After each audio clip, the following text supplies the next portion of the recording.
Bismillah, alhamdulillahi wahdah, wassalatu wassalamu ala man la nabiyya ba'da, amma ba'd. Il y a plusieurs choses préférables d'accomplir lors de ces grandes ablutions, lors du ghusl. C'est ce qu'on appelle as-sunan, les sunan à accomplir lors du ghusl. La première est at-tasmiya, le fait de dire Bismillah, comme cela est préférable pour les ablutions. La deuxième est le fait de commencer par accomplir ces ablutions avant de faire le ghusl. Après avoir nettoyé le corps des éventuelles impuretés qui ont pu le toucher, le musulman commence en faisant ses ablutions, comme pour faire sa prière. Comme cela a été rapporté par Aïcha radhiyallahu anha, de la façon de faire les grandes ablutions du prophète sallallahu alayhi wa sallam. Donc il commence par accomplir ses ablutions et ensuite il commence à faire le ghusl, les grandes ablutions. La troisième chose préférable est le fait de faire passer l'eau avec ses mains sur l'intégralité du corps.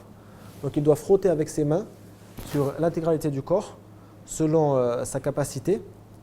Par exemple dans le dos cela n'est pas possible, mais il fait selon sa capacité. Ceci est préférable.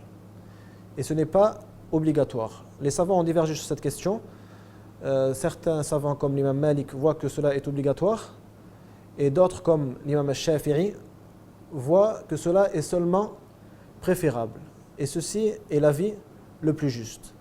La quatrième chose préférable est le fait de ne pas laisser un temps entre chaque membre. Il doit commencer à laver le membre suivant directement après le membre précédent, afin que les membres ne commencent pas à sécher avant d'avoir fini les ablutions majeures complètement.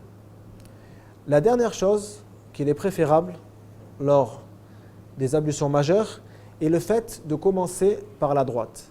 Le musulman doit commencer par la droite, par la partie droite de son corps, de haut en bas, afin que l'eau descende sur l'intégralité du corps. Donc il commence par nettoyer son bras droit, son épaule droite, la partie droite de la poitrine, etc. Et il descend au fur et à mesure jusqu'à ce qu'il ait fini l'intégralité de son corps. Wallahu a'lam.